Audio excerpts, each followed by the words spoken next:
Good morning, dear students. We are going to discuss thyroid and parathyroid glands anatomy today. So, like the thyroid gland, it is situated in front of the neck, as you can see here.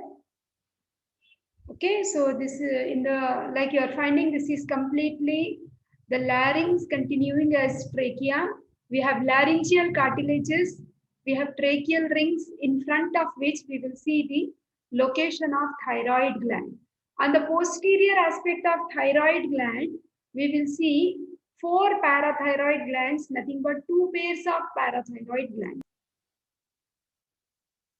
Generally, thyroid gland comes as an essay question.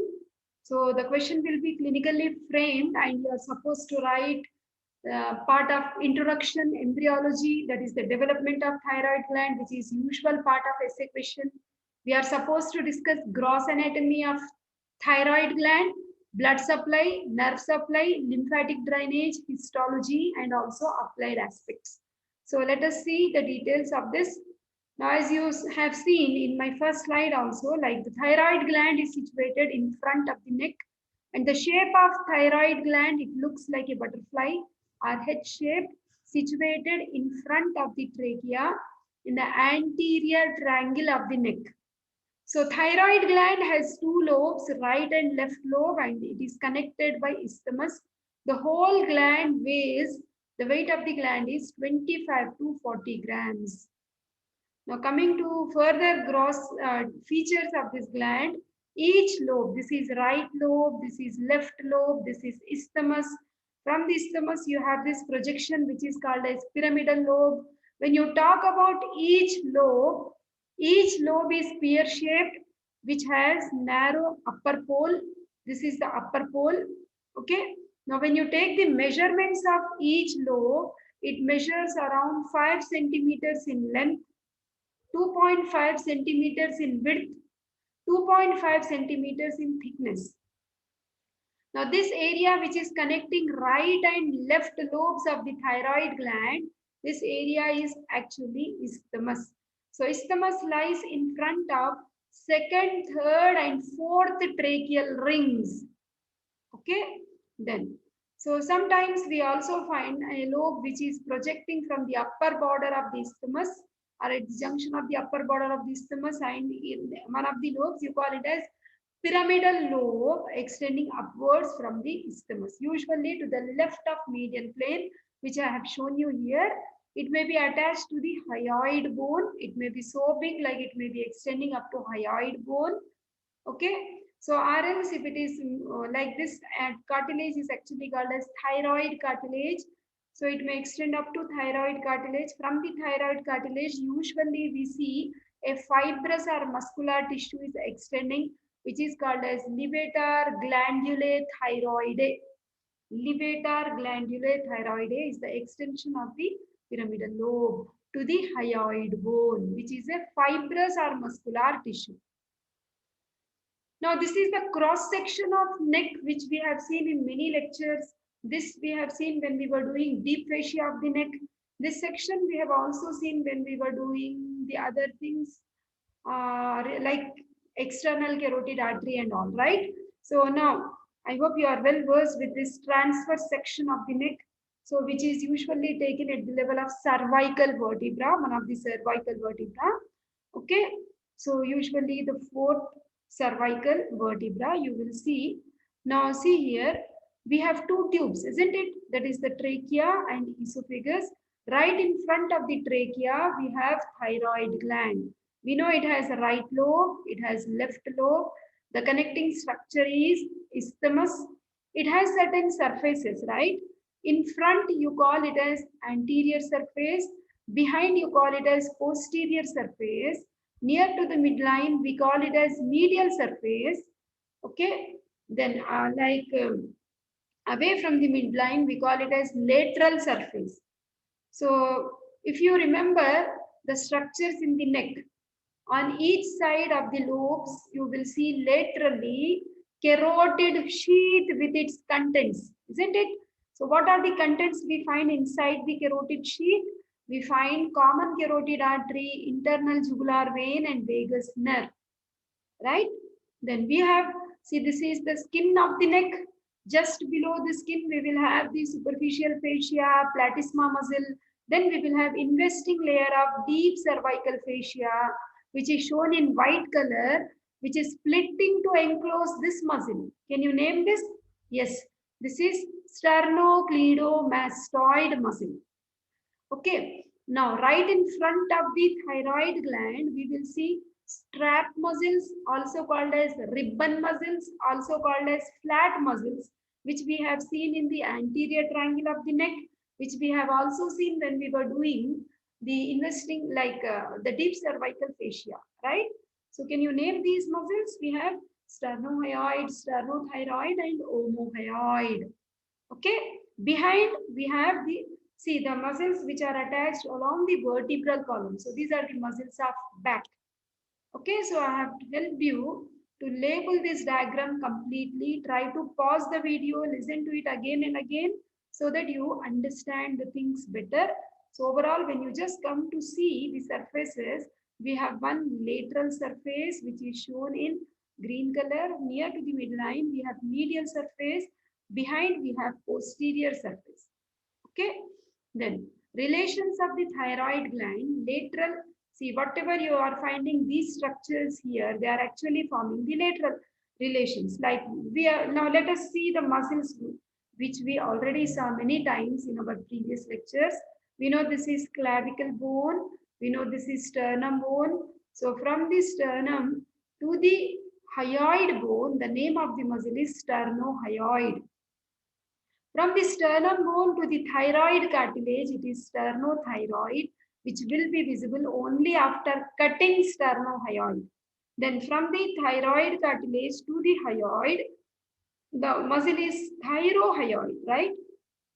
Then this is inferior belly of omohyoid, which we saw in the posterior triangle. This is pulley, and this is the superior belly of omohyoid, which is attached to the hyoid bone. So all these muscles, because these muscles are present, you can't see the lobes of thyroid gland, right? So we have right lobe, left lobe, and this area is the muscle. So the lateral surface or the superficial surface is covered by infrahyoid group of muscles, that is the sternothyroid. Then we have sternohyoid, and also we have omohyoid muscles. Okay, then now this picture is helping us to know what are the relations we see on the medial surface of the gland. We are trying to lift the gland and we are trying to see it from the medial side. On the medial side, you can see it is molded to the side of larynx. This is the side of larynx and trachea. Okay, with pharynx, this is the pharynx where we have constrictor muscles, which is constrictor muscles. Now you can see the continuation as esophagus. So this is the upper pole which is in contact with the inferior constrictor muscle of the pharynx. Okay. Then coming to the posterior surface. So the posterior surface is related with the carotid sheath and its contents.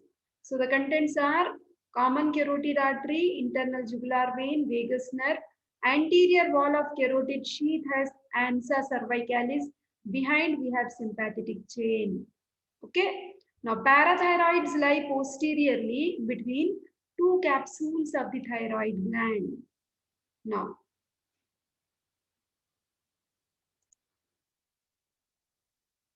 so you can see the thyroid gland is situated right in front of the neck. The slide also shows us the picture of histology where we have all thyroid follicles lined with cuboidal cells. Between the thyroid follicles, we also have parafollicular cells.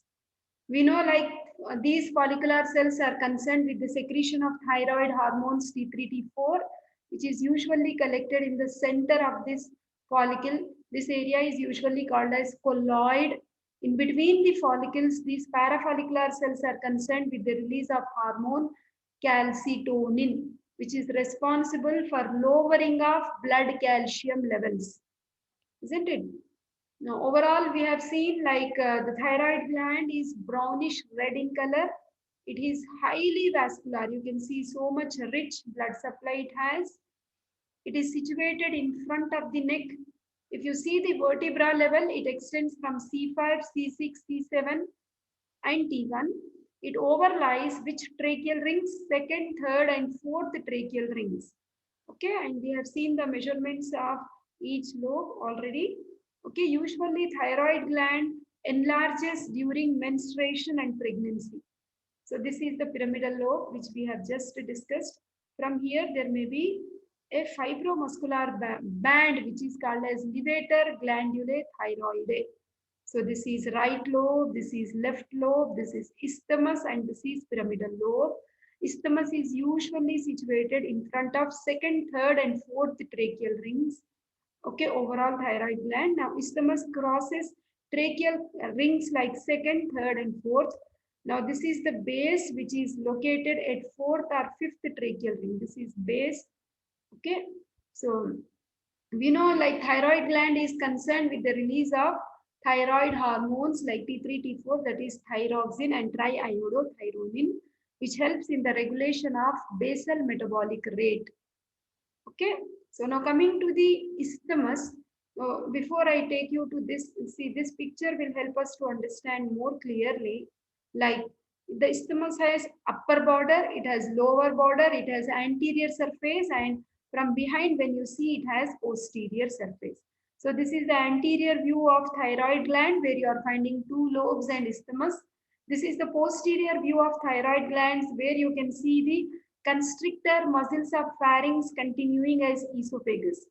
Front tube, that is the anterior tube, is trachea, and this is the picture which is taken from behind, hence trachea is in front, behind we have esophagus. On the posterior aspect of these lobes, you will see the presence of parathyroid glands which are 4 in number. Okay, then. So isthmus length is 1.25 centimeters and width is also 1.25 centimeters. It is situated in front of second, third and fourth tracheal rings. Sometimes when we do dissection, sometimes we find like in the cadavers, sometimes even isthmus is absent. Now, when you talk about each lobe, I said each lobe has like what are the presenting parts of each lobe? It has apex, then it has base, then it will have an anterior border, then posterior border and medial border.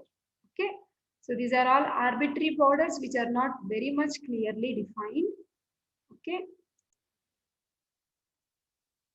the relations of the lobes, let us see. The lobes, they are conical in shape, they have apex, this is base, and it has borders like it has one anterior border, posterior border. I said medial border is arbitrary. Hence the surfaces are, we have lateral surface, we have posterior surface, posterior lateral surface and medial surface. So apex is directed upwards and slightly laterally. Base is at the level of fourth or fifth tracheal ring. So this is the level of base. So the lateral surface is convex and we know the relations like it is related to sternohyoid, superior belly of omohyoid, sternothyroid and anterior border of sternocleidomastoid. So all these we already saw. Now let us see, this is our isthmus. We know like, let us see like it has upper border, it has lower border, anterior surface, posterior surface. So the anterior surface of the isthmus is covered by sternothyroid and sternohyoid muscle. Not only that, you are finding there is one midline vein, you call it as anterior jugular vein. So skin is there, fascia. Posterior surface is related to second to fourth tracheal rings. The upper border is showing the anastomosis of right and left branches of the superior thyroid arteries, anterior divisions of right and left superior thyroid arteries. So lower border is closely related to the inferior thyroid veins. Okay. Now, if you just observe this, the thyroid gland has been removed so as to show the recurrent laryngeal nerves of the right side and left side. So in this picture, what we see, this is the arch of aorta. You are finding brachiocephalic trunk. This is the right common carotid, right subclavian. This is the left common carotid. Okay. Then we also have left subclavian. We do not have brachiocephalic trunk on the left side. So the recurrent laryngeal nerves. These are basically the branches coming from the 10th cranial nerve, that is vagus. Okay, now when you see the left recurrent laryngeal nerve, it is coming from the left vagus nerve after winding around the arch of aorta. The right comes from the right vagus coming from the after winding around the subclavian artery, as you can see here. Winds like this and comes. So approaches medial surface of the gland in front of the groove between trachea and esophagus. That means if you want to check for recurrent laryngeal nerves while doing dissection on the medial side, we need to just retract the gland and then we will be able to see the recurrent laryngeal nerve in tracheo-esophageal groove. So you can see this is the trachea and this is the esophagus. The lobe has been retracted. This is the tracheo-esophageal groove where we are finding the recurrent laryngeal nerve. Okay. Then, so we have now coming to the blood supply of the thyroid gland. So we have already studied external carotid artery in detail, and there we have studied like very first branch coming from external carotid artery is superior thyroid artery. It pierces the pretracheal fascia to reach this upper pole. At the upper pole, you can see it is dividing into anterior division, anterior branch and posterior branch. The anterior branch of the right superior thyroid artery and the anterior branch of left superior thyroid artery, they anastomose along the upper border of the isthmus. This was the point which I was talking when I was doing isthmus. So it like superior thyroid artery is a branch of external carotid, pierces the pretracheal fascia. We know like the thyroid gland is basically surrounded by two capsules. One is the true capsule and the other is false capsule. Okay. So like true capsule is formed by the condensation of the gland itself and false capsule is actually formed by splitting of pretracheal fascia, which I already discussed when we were doing deep fascia of neck, isn't it? So here you can see like it is accompanied, that means superior thyroid artery is accompanied by one nerve here. So what is this nerve? You have external laryngeal nerve, which is also a branch of vagus. You can see this is the external laryngeal nerve and this is the superior thyroid artery. Both are running very close to each other. Okay.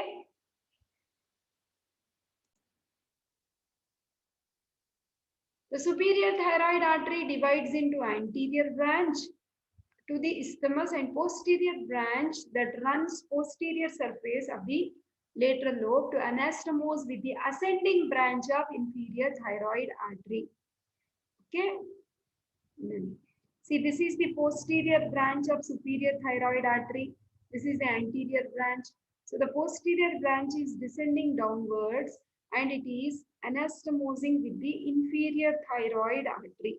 That means the posterior branch of superior thyroid and the ascending branches of inferior thyroid, they freely anastomose on the posterior aspect of the thyroid gland.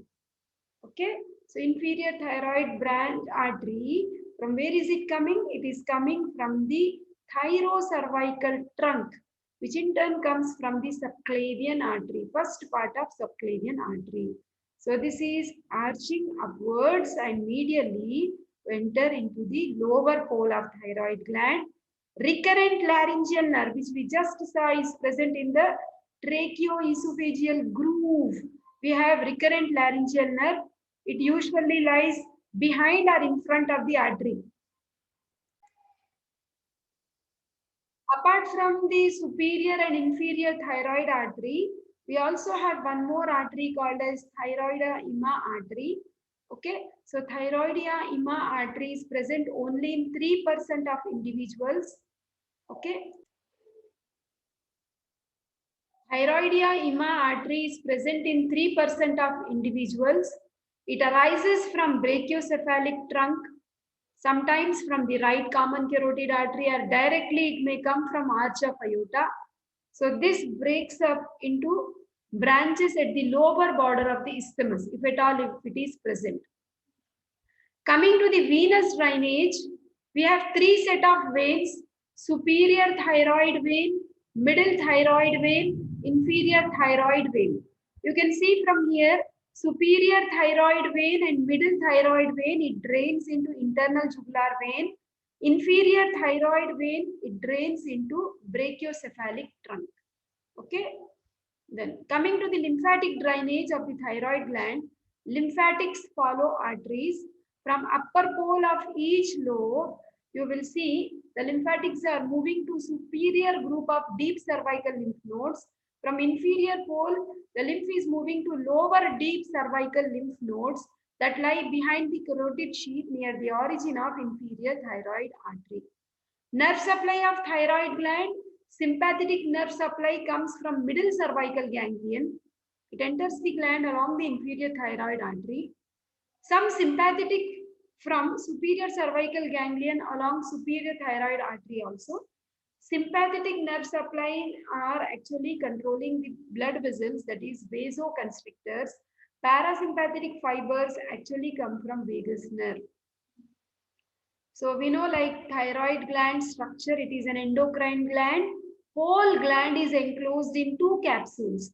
The outside capsule is actually false capsule and inside capsule is true capsule.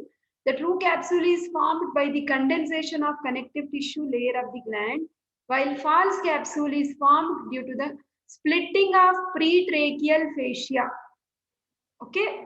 So with this information, now let us try to also understand few points regarding the development of thyroid gland. Development of thyroid gland is also a very important short note which may come as a 5 marks question, or it itself may be a part of an essay question.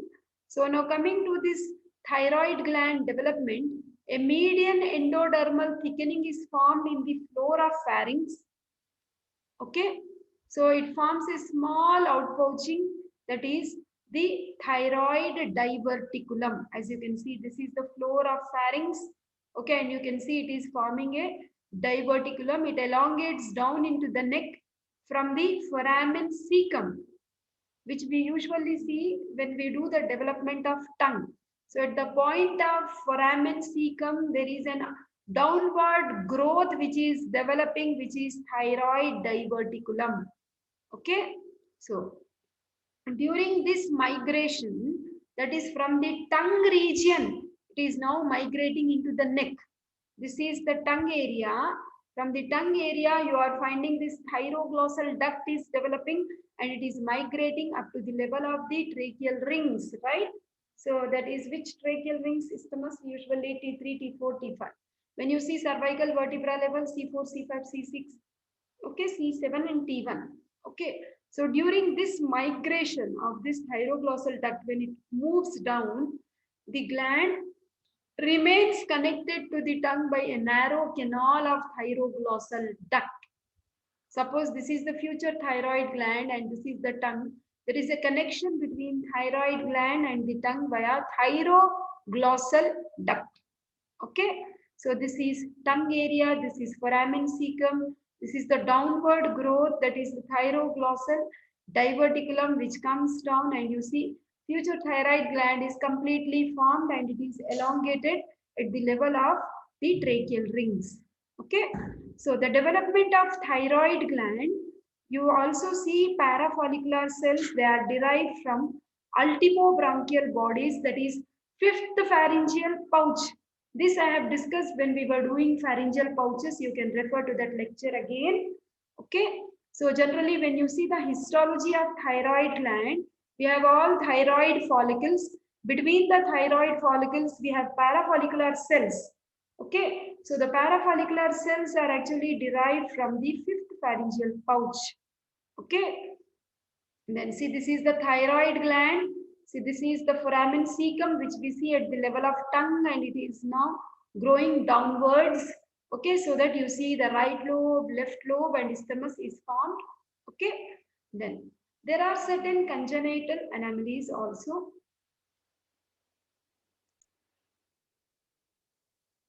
So thyroid gland development, there are few more pictures over here which you are seeing. It is arising as an endodermal diverticulum from the floor of the pharynx. This is the floor of the pharynx. During week 3, thickenings in the floor between first and second pharyngeal pouches. Endoderm, it is coming downwards like this. You call it as evagination ventrally into the mesoderm to form this diverticulum. This is the first initially thyroid diverticulum. The endoderm is evaginating in this fashion ventrally into the mesoderm to form thyroid diverticulum. This thyroid diverticulum, it starts growing downwards. Okay, formation of thyroglossal duct. So bifurcation at the tip of the thyroglossal duct forms isthmus, and then you will see the formation of two lobes of the gland.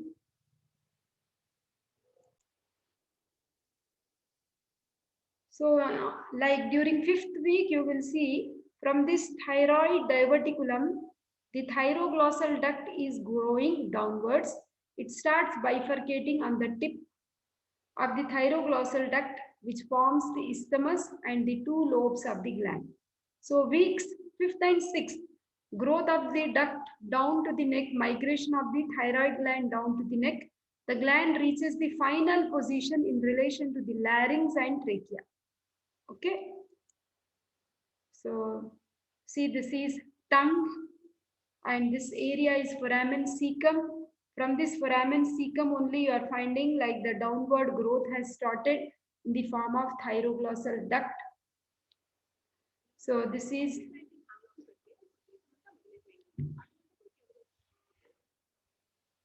now as the thyroid glandular tissue migrates inferiorly, the duct portion begins to involute.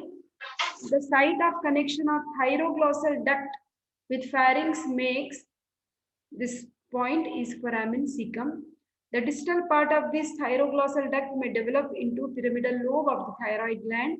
The thyroid gland sometimes, like because this is the complete downward growth like of the thyroglossal duct and then final descent has led to the formation of thyroid gland.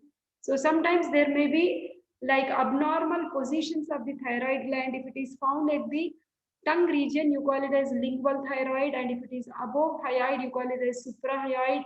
If it is behind thyroid gland, you call it behind hyoid bone, you call it as retrohyoid. And if the thyroid gland is below hyoid bone, you call it as infrahyoid position. The thyroid gland is relatively large in newborn babies. Okay. So these are the summary points what you are finding here. So you can draw and write in the similar way in your exams also. So basically from foramen cecum, you will see the formation of thyroglossal duct between the floor of the pharyngeal arches, first and second pharyngeal arch. This thyroglossal duct, this is endodermal downgrowth of thyroid epithelium. So developing tissue invades hypobronchial mesenchyme, that means mesoderm, which gives capsule and septate. The sides of thyroglossal cysts move up with protrusion of the tongue. The remnant thyroid tissue, that is lingual thyroid, sometimes if it is here in the tongue region, there may be abnormal communications, that is fistulae. Sometimes there may be openings outside, which are sinuses, and there may be a lobe, that is pyramidal lobe. Okay. Sometimes if the descent is further down into the thoracic cage, if sometimes thyroid tissue may be present behind the sternum bone, you call it as a retrosternal position of thyroid gland. So this is histology picture where you are finding all thyroid follicles. So follicular cells are large pools of colloid. Follicular cells produce thyroid hormones. Okay, and their surface usually possess receptors for thyroid stimulating hormone. Okay, thyroglobulin is an inactive storage for the T3 and T4 hormones. That is colloid is an area where we have inactive hormones. So in between whatever cells we have, we call it as parafollicular cells, also called as C cells along the periphery of thyroid follicles. They secrete calcitonin. Okay.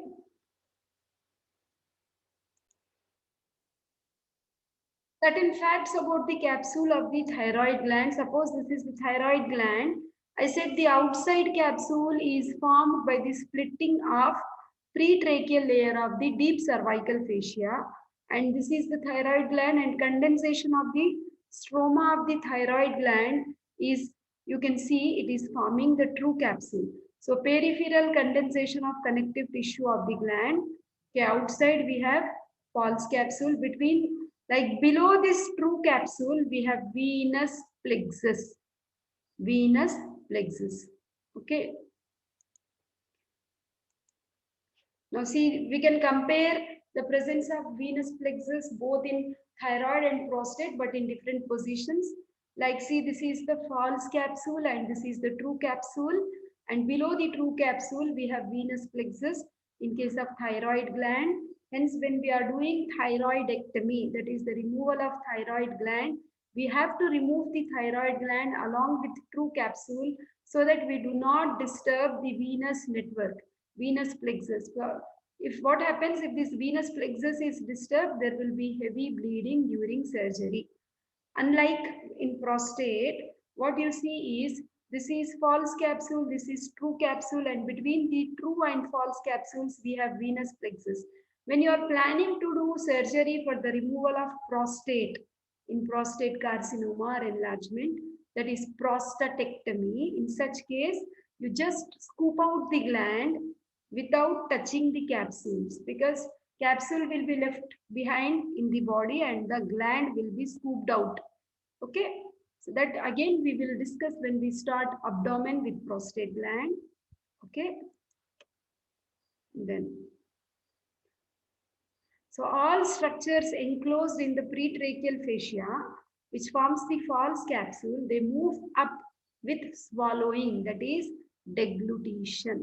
Okay, so there are certain clinical conditions where you will see the thyroid gland also moves. So like in the thyroglossal cyst, like hyoid bursitis, pretracheal lymph node enlargement, pre-laryngeal lymph node enlargement. Okay, so generally during first stage of deglutition, we will usually see the movement of thyroid gland. Okay, so hyoid is moving up, pretracheal fascia is moved up. This pulls the ligament of Berry, which is seen behind. Okay, hence the thyroid gland is pulled up. So pretracheal layer is thin along the posterior border of the lobes, but thick on the inner surface of the gland, where it forms a suspensory ligament of Berry. Okay, inner surface of the gland along the posterior border. Generally, we see the suspensory ligament of Berry, which connects the gland to the cricoid cartilage, which is one of the cartilages of larynx. Okay, then.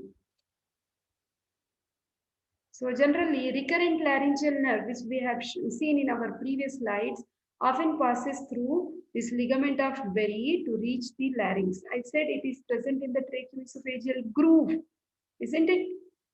The ligament also contains terminal branches of inferior thyroid artery. So care must be taken while dissecting in the area of ligament of Berry in order to avoid damage to recurrent laryngeal nerve. Okay, so hence we have to see proper magnification is there not to damage the recurrent laryngeal nerve.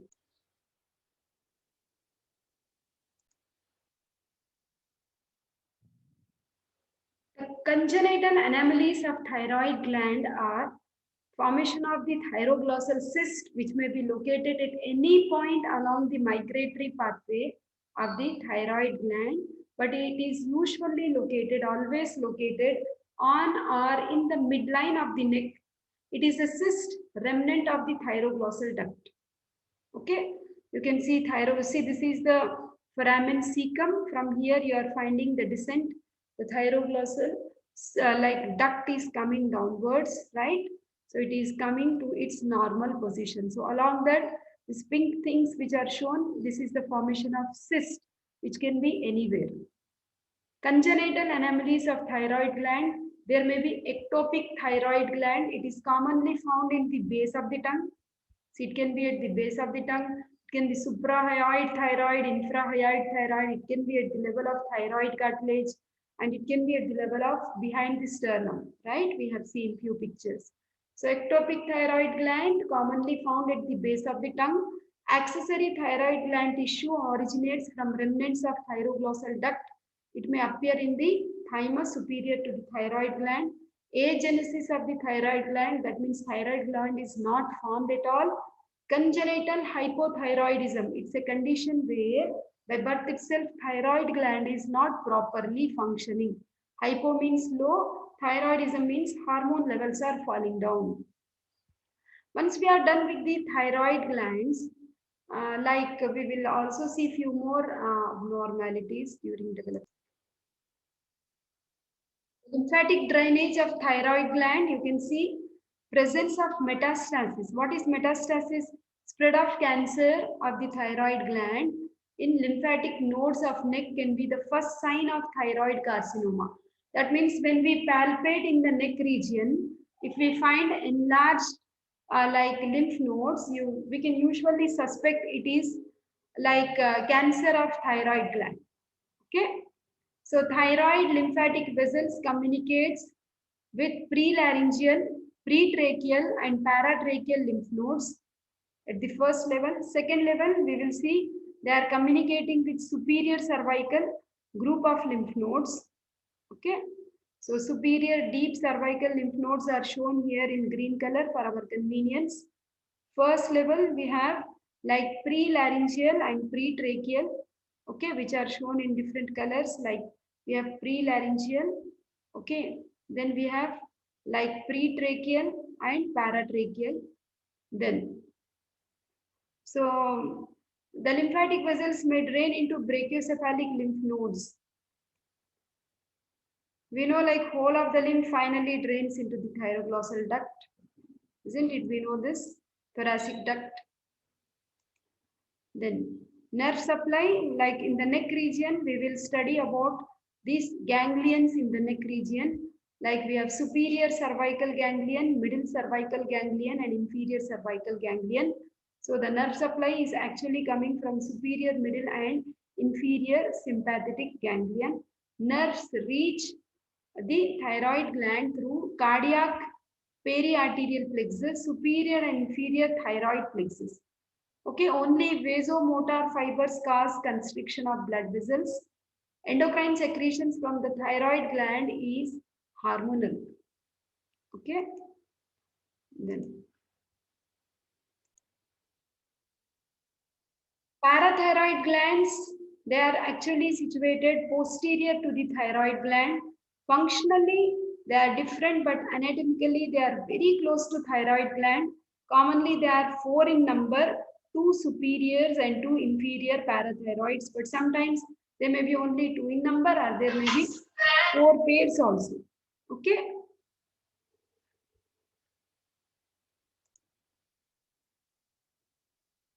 So we have like sometimes variations may be 2 to 8 also.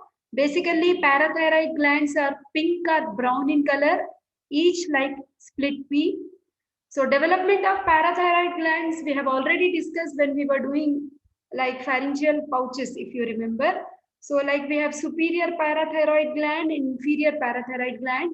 Superior parathyroid develops from fourth pharyngeal pouch. Inferior parathyroid gland develops from third pharyngeal pouch in association with thymus. Okay, so inferior parathyroid gland is drawn downwards together with thymus downwards.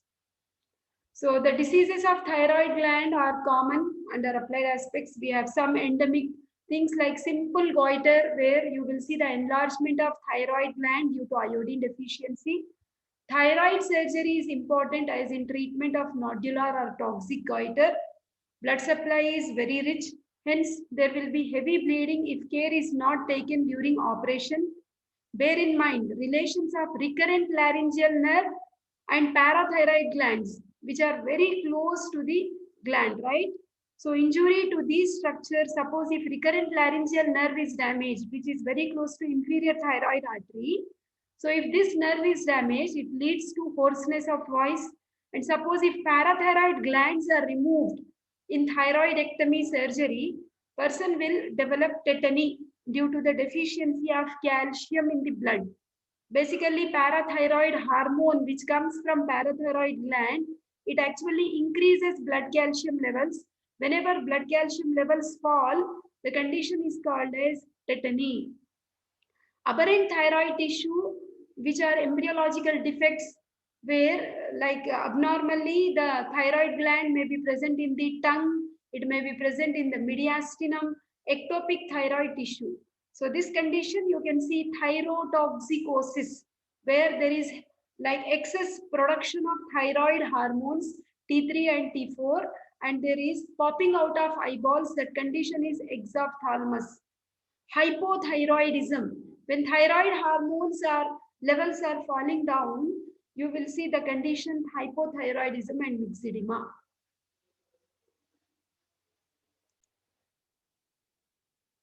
We can see few pictures of these thyroid gland disorders. You can see the enlargement of thyroid gland here in case of goiter. This is exophthalmos, which is produced, that means eyeballs are popping out. This condition we see in hyperthyroidism. Okay, so very much enlarged thyroid gland. This condition is goiter. Basically, it is caused due to iodine deficiency. So enlargement of thyroid gland, it can be simple or non-toxic goiter. It can be toxic goiter. Neoplastic in the sense it is associated with cancer, or it can be inflammatory goiter. So in hyperthyroidism, generally maybe the primary, secondary or tertiary type of defect.